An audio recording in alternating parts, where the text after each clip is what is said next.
Israel faces backlash for attacking a shelter in Gaza. They say it was justified. When a school is no longer a school and becomes a Hamas command and control center used by Hamas terrorists to plan and execute terrorist attacks against our troops and against our people here in the state of Israel, then it becomes a legitimate target. Plus, Britain's new Prime Minister, Kier Starmer, visits Washington. And we're the best of allies maybe in the whole world. And we really need to continue to cooperate. And later, North Korea reveals its nuclear technology. China only reveals what it wants to about Tibet and Xinjiang. And a vaccine for Mpox is approved by the World Health Organization. Today is Friday, September 13th, and this is VOA's Flashpoint.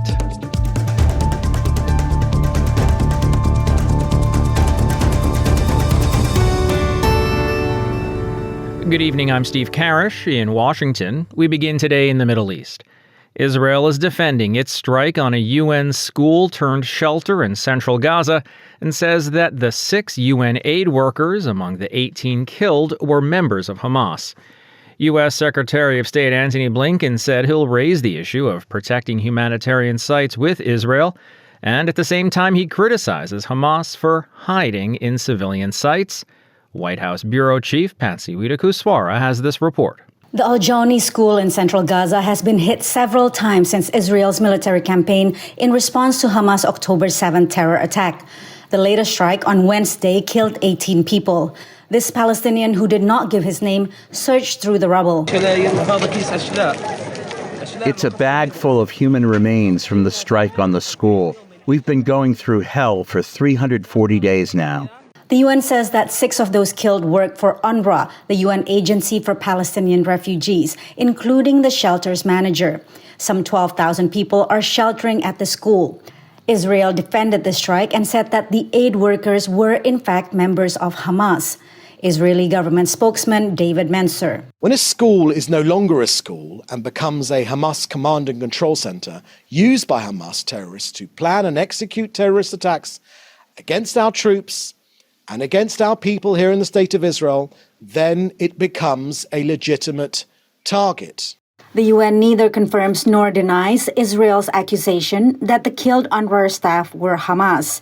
Speaking from Poland Thursday, U.S. Secretary of State Antony Blinken again called for a ceasefire and criticized both sides. We need to see humanitarian sites protected, and that's something that we continue to raise with Israel. We continue to see Hamas hiding in, taking over, and otherwise using these sites from which to conduct its operations. Israel has repeatedly accused UNRWA workers of being tied to militant groups in Gaza. Natasha Hall, senior fellow at the Center for Strategic and International Studies, via Skype. We've heard this before.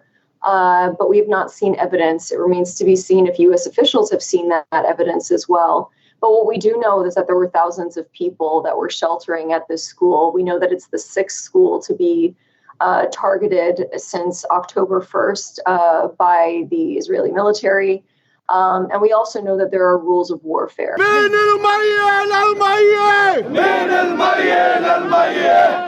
Meanwhile, Turkey blames Israel and announced its own probe into the death of Ayşenur Eşgeğegi, a Turkish-American activist who was killed by Israeli forces last week while protesting settlements in the occupied West Bank. Turkish President Recep Tayyip Erdogan. We will take every legal step to ensure that the blood of our Ayşenur Eşgeğegi does not remain on the ground. Israel's campaign in Gaza has continued for 11 months despite U.S. pressure for parties to reach a ceasefire in return for the release of hostages held by Hamas. The U.S.-designated terror group said Wednesday it is ready to implement the U.S. proposal without new conditions from any party. Sticking points include control of the Philadelphia Corridor, a narrow stretch of land on Gaza's border with Egypt. The U.S. said Saturday a more detailed ceasefire proposal would be made in the next several days. Patsy Widakuswara, VOA News at the White House. On Friday, British Prime Minister Kier Starmer is visiting the White House and President Joe Biden. Well, welcome. And we had a long conversation on the phone when you won. Give me your hand there, pal. and we're the best of allies maybe in the whole world. And we really need to continue to cooperate, and a lot we can talk about. The meeting will center on supporting Ukraine and whether to allow Western missiles to be used to hit targets inside Russia. Ukrainian President Volodymyr Zelensky has been pleading with allies for months to let Ukraine fire Western missiles, including long-range U.S. ATACMS and British Storm Shadows deep into Russian territory to limit Moscow's ability to launch attacks.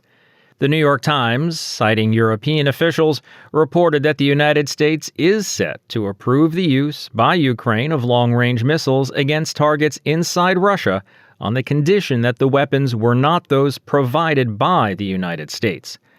Russian President Vladimir Putin said on Thursday that the West would be directly fighting with Russia if it allowed Ukraine to strike Russian territory with Western-made long-range missiles, a move that he said would alter the nature and scope of the conflict. And on Friday, Putin expelled some British diplomats from Russia. Jenny Mathers is a professor of international politics at Aberystwyth University in Wales. I spoke to her for some context about Starmer's visit and what he's looking for. I think one of the things that he's trying to do is to sort of reach out to Britain's traditional allies to try and really cement and deepen the relationship. Well, one of the big items on the agenda is the war in Ukraine. President Zelensky has been asking the Western allies to allow Ukraine to use Western weapons, longer-range Western weapons, to fire inside Russia, at targets inside Russia, to prevent them from launching attacks on Ukraine. And it's being widely reported, though not confirmed yet, that that will happen. Yep, absolutely. Yeah, and this is, I think, it's an issue which Kier Starmer has demonstrated he feels very passionately about. Just on the plane over to Washington, he was asked about Putin's latest comments. Threatening unnamed things might happen if the Ukrainians are allowed to use Western supplied weapons to strike deep in Russia. And he basically said, well, this is Putin's own fault. He's responsible for this war, and if he wants to end it, then he can. So I think this is a big issue for Kier Starmer. It's one that he's willing to really try and lead on as much as possible, but really to try and encourage the Americans to move on their position. And so, this is a moment really to try and I think demonstrate as well that Britain still kind of punches above its weight in the international community. It has the ear of the Americans, and it can help persuade them to change their tune.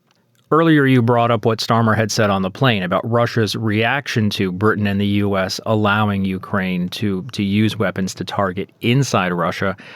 Russia has now expelled a number of British diplomats from Russia. Yeah, it's interesting that today is the day that the FSB, the major sort of intelligence agency in Russia, has decided to announce that fact, because actually it happened last month. So it's one of these things which reflects, I think, the deteriorating relationship between Britain and Russia, and between Russia and the West more generally. But the decision on which day, at what time to make this as a big statement, I think it really demonstrates that Russia is using these kinds of tools very instrumentally. These are things which are being used to try and not only demonstrate, Russia's unhappiness with Western policies and with British policies in particular, but also as a way of amplifying its position, and a way of being heard in the world, drawing attention to itself. It's not enough to do the thing. You have to really be seen to be doing it, and you have to make a loud noise about it, and people have to notice it. So I think the timing of the announcement is really interesting. What else do you think we could expect from Moscow? Well, I think probably more sort of operations in the shadows, if you like. I think a lot of attention gets paid to Putin's pronouncements and the worry that we're going to see an escalation in the war, which will involve, attacks on NATO or nuclear weapons or something of that order, something really spectacular. And I think it's much more likely that we're going to see more of these lower level kinds of responses. So expelling diplomats, looking for more Westerners to arrest in Russia, to use as future sort of hostages in prisoner exchanges, maybe more covert operations happening abroad, sabotage actions in Europe, that kind of thing. I think these are the kinds of things that Putin is very comfortable with. They create problems for Ukraine's international supporters without taking the the escalation up to astronomical levels. Jenny Mathers is a professor of international politics at Aberystwyth University in Wales. Professor Mathers, thanks for your analysis today. Thanks for your time. Thanks very much. Now to Asia. North Korea shows the world some of its forbidden nuclear technology, raising questions about its nuclear capabilities and ambitions. Reuters' Leila Shahrozahi reports.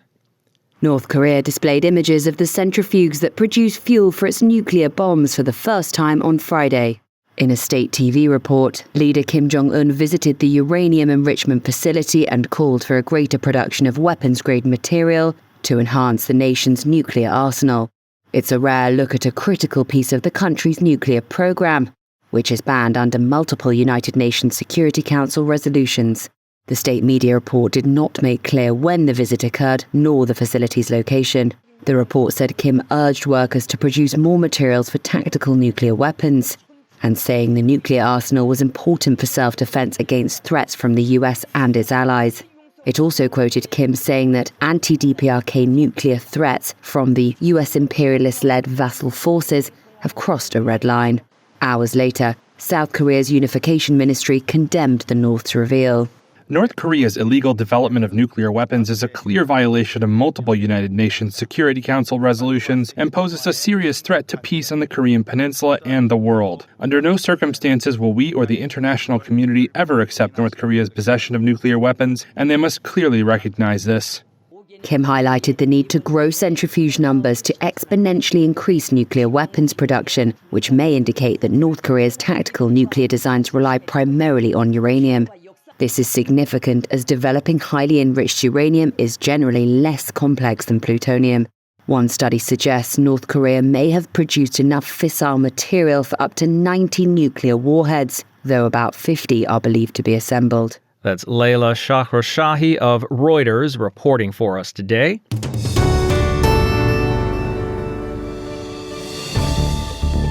You're listening to Flashpoint from the Voice of America. I'm Steve Karish in Washington. We'll take a look at Chinese propaganda about Tibet and the Xinjiang regions in a moment. But first, American and Chinese diplomats and military officials are talking ahead of the U.S. presidential elections as tensions simmer in the South China Sea and around Taiwan. A top Chinese commander is set to visit the U.S. Indo-Pacific Command in Hawaii next week, while senior U.S. defense officials arrived in China. State Department Bureau Chief Nike Cheng has this story, narrated for us by Elizabeth Chernoff. In Taiwan, live-fire missile drills like this one are one way the island counters Chinese forces' frequent incursions into its airspace and waters. And to keep tensions in check, be they between Beijing and Taiwan or Beijing and Manila in the South China Sea, the U.S. and China are talking more. Both hotspots are clearly a concern, something U.S. Secretary of State Antony Blinken underscored this week during the U.S.-UK strategic dialogue. Blinken spoke at a press conference in London.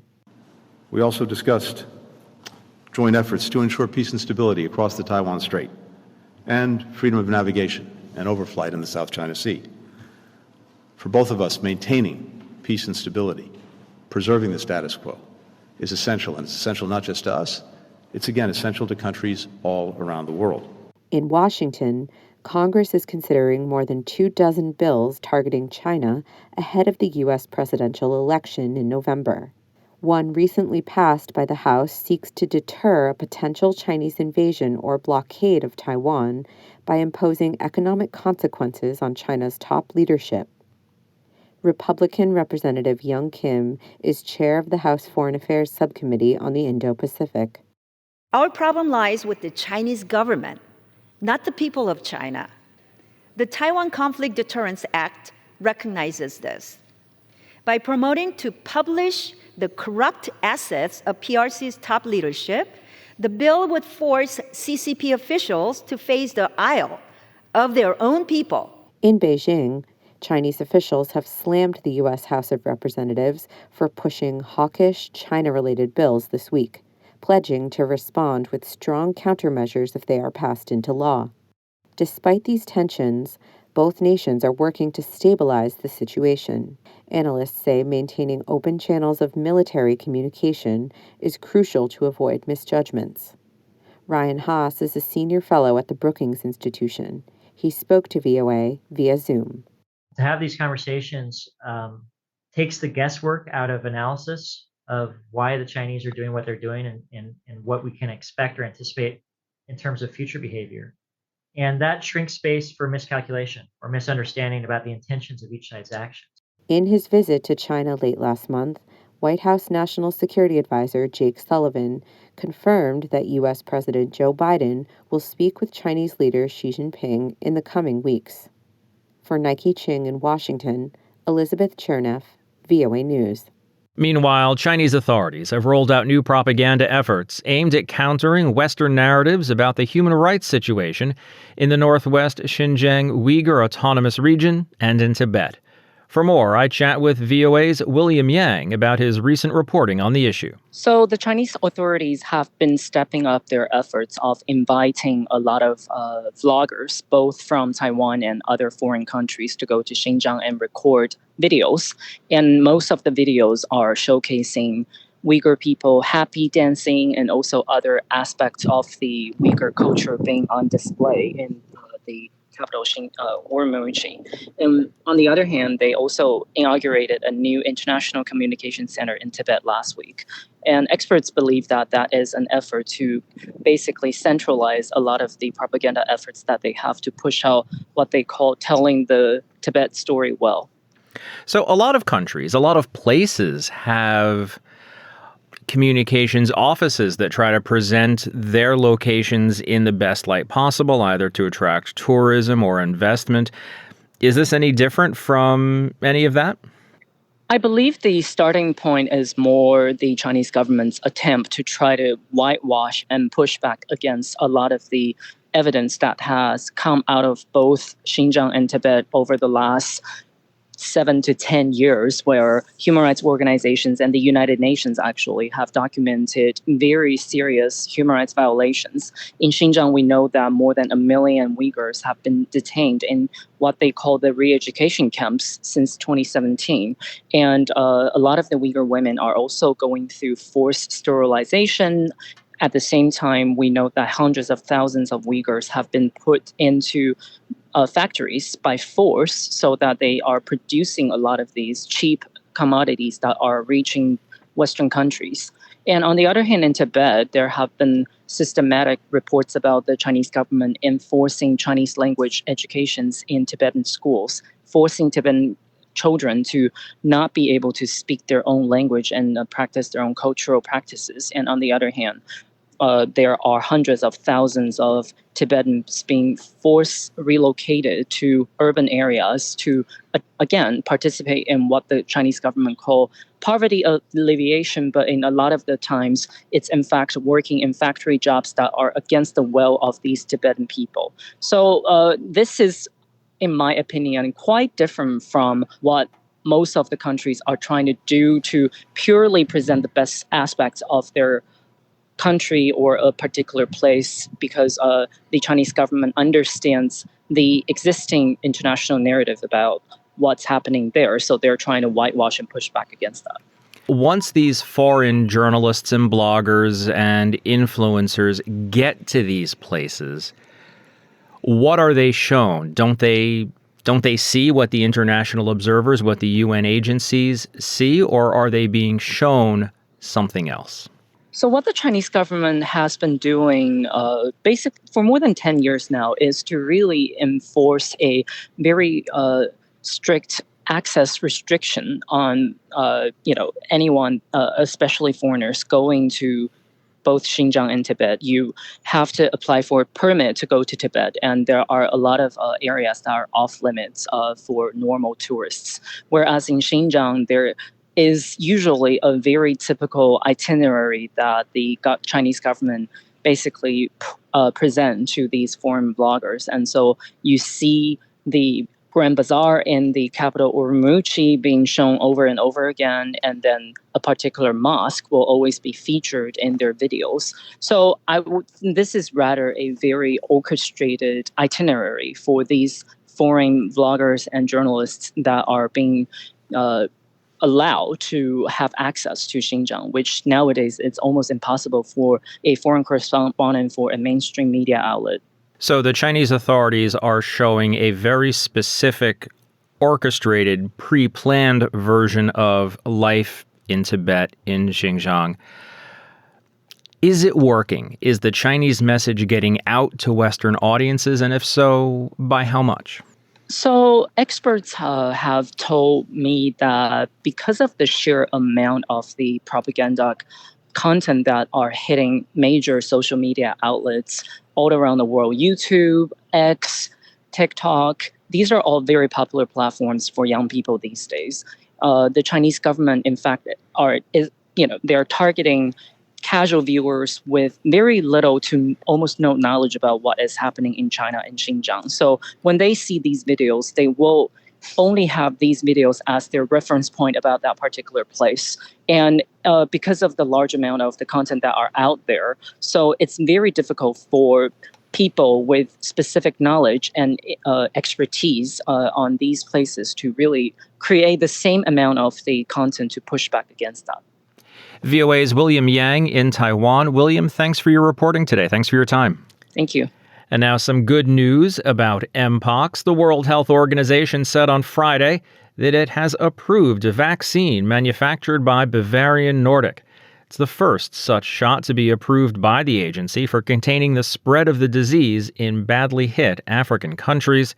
The approval, known as a pre-qualification, has come as a new strain of the virus spread from the Democratic Republic of Congo, where the current outbreak began in early 2023.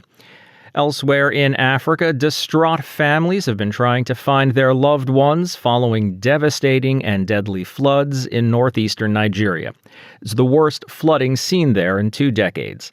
Reuters' David Doyle has more. Several days after floods hit Nigeria's northeastern city of Maiduguri, emergency responders are battling to reach trapped survivors. Anguished families have also launched their own searches. Aisha Mohammed was rescued by soldiers, but says that in all the chaos, she became separated from her 8-year-old son. We are still searching, she says, adding that she's not seen or heard from her boy in 3 days. The floods began when a dam overflowed due to heavy rains, washing away homes. This camp used to house those displaced by militant group Boko Haram. Now it has been reopened for thousands of residents who are fleeing the floods. Some people here, like Kubura Mohammed, are yet to get a tent for shelter, but she's more worried about the fate of her husband. He had stayed behind, she said, saying that he would wait to see God's will. The flooding has affected up to 1 million people, according to the state governor. It is the worst flooding to hit Borno State in 2 decades. Authorities are yet to release casualty figures. That's David Doyle of Reuters reporting for us today. And that's going to wrap up today's show. There's more VOA coverage 24 hours a day on our website, voanews.com, and across our social media platforms. On behalf of everyone here at VOA, thanks for listening. Until next week, I'm Steve Karish.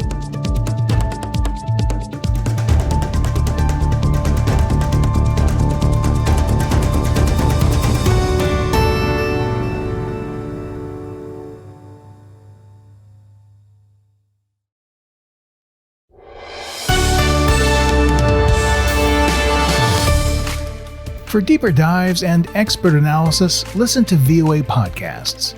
Issues in the News explores the biggest stories every weekend, while International Edition keeps you informed every weekday. Plus, with the 5-minute newscast at the top of every hour, you're always up to date.